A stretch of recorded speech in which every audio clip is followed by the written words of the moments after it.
পরে প্রশ্ন করেছেন যে ভাই, তিনি লিখেছেন, আমার ভাই খারাপ কাজ করে এলাকায় আমাদের বংশের বদনাম করে, সে কি বাবার রেখে যাওয়া সম্পদ পাবে? কেউ যদি এলাকাতে খারাপ কাজ করে, মন্দ কাজে লিপ্ত থাকে, তাহলে সেক্ষেত্রে সে এর জন্য আল্লাহর কাছে দায়ী থাকবে, তার জন্য আলাদা আল্লাহর কাছে জবাবদিহিতা আছে।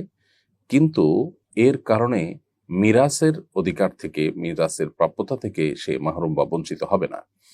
আপনার ভাই যতক্ষণ সে ইসলামের গণ্ডিতে আছে, মুসলমান যতক্ষণ আছে, ততক্ষণ পর্যন্ত বাবা এবং মায়ের বা অন্য যে কোনো ওয়ারিশের, যে অন্য যে কোনো আপনার রক্ত সম্পর্কে আত্মীয়ের ওয়ারিশ হিসাবে মিরাসের যে সম্পদ সেটার তিনি ভাগ পাবেন। এবং এখানে তিনি খারাপ মানুষ হওয়ার কারণে এই অজুহাতে তাকে আপনারা তার অধিকার থেকে, মিরাস থেকে তাকে বঞ্চিত করতে পারবেন না। হ্যাঁ, জীবদ্দশায় কোনো ব্যক্তি যখন কোনো কিছু দান করবেন বা গিফট করবেন সন্তানদের মধ্যে, তখন একজন খারাপ সেই হিসাবে তাকে যদি বঞ্চিত করে অথবা কম দেয়, তাকে শাস্তি স্বরূপ, তাকে সতর্ক হওয়ার জন্য, সেটা জায়েজ আছে। কিন্তু তার মৃত্যুর পর তার সম্পদে ওয়ারিস হিসাবে অটোমেটিক ভাগ চলে আসে। অতএব আপনার ভাই আপনার বাবার সম্পদে তার যে প্রাপ্য অধিকার সেটা আপনাকে পরিপূর্ণ দিতে হবে, তার অপকর্মের জন্য দায়ী তিনি হবেন। এরপর প্রশ্ন হলো, আমি একজন ভ্যান চালক, এবার হিন্দুদের পুজো উৎসবে ভাড়ার বিনিময়ে পুজোর মূর্তি বহন করেছিলাম। আমাদের মহল্লার তাবলিগের মুরব্বী বলেছেন এর মাধ্যমে যত টাকা উপার্জন করেছি তা হারাম হয়েছে। সঠিক মাসআলাটি জানতে চাই, আর এখন আমার করণীয় কি? খুবই চমৎকার আরেকটি প্রশ্ন। হিন্দুদের পূজা উপলক্ষে একজন মুসলিম তাদের পুজো বা শিরকের কাজে প্রত্যক্ষ সহযোগিতার কোনো ভূমিকা অবতীর্ণ হতে পারেন না। অতএব আপনি একজন রিক্সা চালক হিসাবে বা ভ্যান চালক হিসাবে আপনার ভ্যান বা রিক্সায় যদি মূর্তি বহন করে সেটাকে পুজোর অংশ হিসাবে কোথাও নিয়ে যাওয়া হয়, তাহলে সেক্ষেত্রে আপনি এখানে এক ধরনের তাদের সহযোগীর ভূমিকা অবতীর্ণ হয়েছেন। অনেক হিন্দু ভ্যান চালক আছেন বা অনেক হিন্দু গাড়ি মালিক আছেন, তারা এই কাজটি করতে পারেন, কিন্তু অ্যাজ এ মুসলিম এটি আপনার জন্য করা জায়েজ নয়।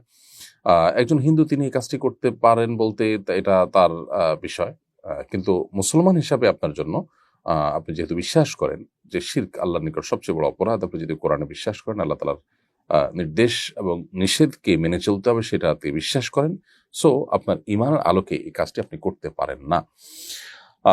বিধায় এটি আপনার গুনাহ হয়েছে, অন্যায় হয়েছে, এর জন্য আল্লাহর কাছে আপনার ইস্তেগফার করা উচিত, তওবা করা উচিত। আল্লাহ সুবহানাহু ওয়া তাআলা কোরআনে কারিমে বলেছেন, তাআওয়ানু আলাল বিররি ওয়াত তাকওয়া ওয়ালা তাআওয়ানু আলাল ইসমি ওয়াল উদওয়ান, তোমরা ভালো কাজে, তাকওয়ার কাজে একে অন্যের সহযোগী হও, কিন্তু পাপ এবং সীমা লঙ্ঘনের কাজে কেউ কারোর সহযোগীর ভূমিকায় অবতীর্ণ হয়ো না।